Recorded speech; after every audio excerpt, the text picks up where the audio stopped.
Bollywood star Hrithik Roshan, Deepika Padukone జంటగా popular director Siddharth Anand దర్శకత్వంలో రూపొందిన చిత్రం ఫైటర్. సస్పెన్స్ థ్రిల్లర్, దేశభక్తి తదితర అంశాలతో రూపొందిన ఈ సినిమా రిపబ్లిక్ డే కానుకగా థియేటర్లోకి వచ్చింది. రిలీజ్కు ముందు కాస్త తక్కువ బజ్ క్రియేట్ అయినా ప్రస్తుతం బాక్సాఫీస్ వద్ద ఈ సినిమా దుమ్ములేపుతుంది. 2 రోజుల్లోనే 100 కోట్ల క్లబ్లో చేరింది. హృతిక్ కెరీర్లో 100 కోట్లకు పైగా వసూళ్లను రాబట్టిన 14వ మూవీగా ఫైటర్ బాలీవుడ్లో ఇండస్ట్రీలో సరికొత్త రికార్డును క్రియేట్ చేసింది.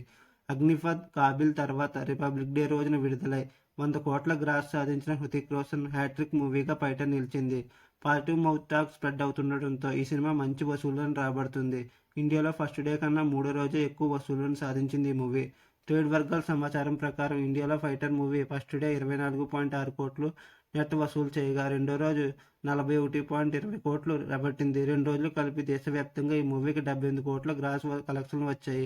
ఇక మూడో రోజు 27.60 కోట్లు రాబట్టింది ఫైటర్. ఇప్పటి వరకు ఇండియాలో 110 కోట్ల గ్రాస్ వసూలు చేసింది. మరోవైపు ఓవర్సీస్లో ఫైటర్ మూవీ 3 డేస్ కలెక్షన్స్ షాకింగ్గా ఉన్నాయి. తొలి రోజు $1 మిలియన్ వసూలు చేసిన ఈ సినిమా రెండో రోజు $1.7 మిలియన్ రాబట్టింది. ఇక మూడో రోజు భారీగా $5.2 మిలియన్ వసూలు చేసింది.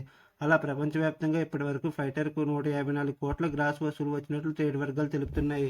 ప్రపంచవ్యాప్తంగా ఈ సినిమా 4,000 స్క్రీన్లలో రిలీజ్ అయిన విషయం తెలుస్తుంది. లాంగ్ వీకెండ్ను దృష్టిలో పెట్టుకుని అత్యధికంగా ప్రేక్షకులకు చేరువయ్యేలా మేకర్స్ ఏర్పాటు చేశారట. ఈ సినిమాను 200 కోట్ల రూపాయలతో తెరకెక్కించారు. మరి ఈ సినిమా ఎంత లాభాలు తెచ్చిపెడుతుందో వేచి చూడాలి. మీకు నా వీడియో నచ్చినట్లయితే లైక్ చేయండి, షేర్ చేయండి, సబ్స్క్రైబ్ చేయండి, కామెంట్ చేయడం మర్చిపోవద్దు. Thank you.